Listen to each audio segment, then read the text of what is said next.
Hello, good evening, my dear friends. This is Surya on chemistry. This is Surya on chemistry teacher. Welcome to channel chemistry wala answer. This is a class of class 12 of chemistry paper 1.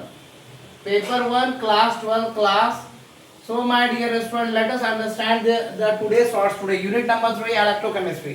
Factors affecting electrical conductivity of electrolytic solution. Good morning सबका खैर. Welcome. तो मेरे प्यारे बच्चों, आज मैं स्वागत है आपका मेरे शॉर्ट्स में इलेक्ट्रोकेमिस्ट्री यूनिट 3 का हम लोग पढ़ रहे हैं। आज का टॉपिक है फैक्टर। कौन सा फैक्टर अफेक्ट करता है electrical conductivity of the electrolytic solution को। तो electrical conductivity of the solution of electrolyte depend करता है फॉलोइंग फैक्टर पे। पहला इंटर आयनिक अट्रैक्शन, दूसरा सॉल्वेशन ऑफ आयन, तीसरा विस्कोसिटी ऑफ द सॉल्वेंट। तो इंटर आयनिक अट्रैक्शन कैसे इफेक्ट करता है? This depends upon the interaction between the ions of the solid molecule, that is solid-solid interaction. ये डिपेंड करता है interaction ions of the solid molecule के बीच में सॉलिड सॉलिड इंटरेक्शन होता है। अगर सॉलिड सॉलिड इंटरेक्शन लार्ज है तो एक्सटेंट ऑफ डिसोसिएशन लेस होगा। These interactions are responsible for the classification of electrolyte as strong electrolyte and weak electrolyte. इसी interaction के कारण यही जिम्मेदार होता है क्लासिफिकेशन ऑफ इलेक्ट्रोलाइट के कि कौन सा स्ट्रॉन्ग इलेक्ट्रोलाइट है और कौन सा वीक इलेक्ट्रोलाइट है। दूसरा है solvation of ion. This depends upon the interaction between the ions of the solute and the molecule of the solvent and are called solvent interaction.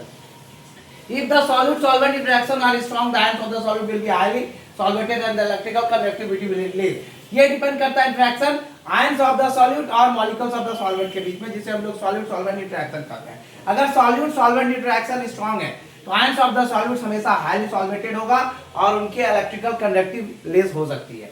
तीसरा आपका viscosity of the solvent. The viscosity of the solvent depend upon the solvent interaction. Larger the solvent interaction, larger the viscosity of the solvent.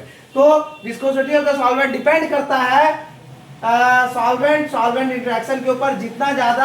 जितना बड़ा solvent interaction होगा उतना ज्यादा बड़ा viscosity of the solvent होगा। ये था बच्चों आज का solve. Thank you for watching my solve. This is Suraj chemistry teacher. Welcome in channel Suraj and teaching. Give more views, like and share to the student of class 12 and thank you all of you. Take care. Good night.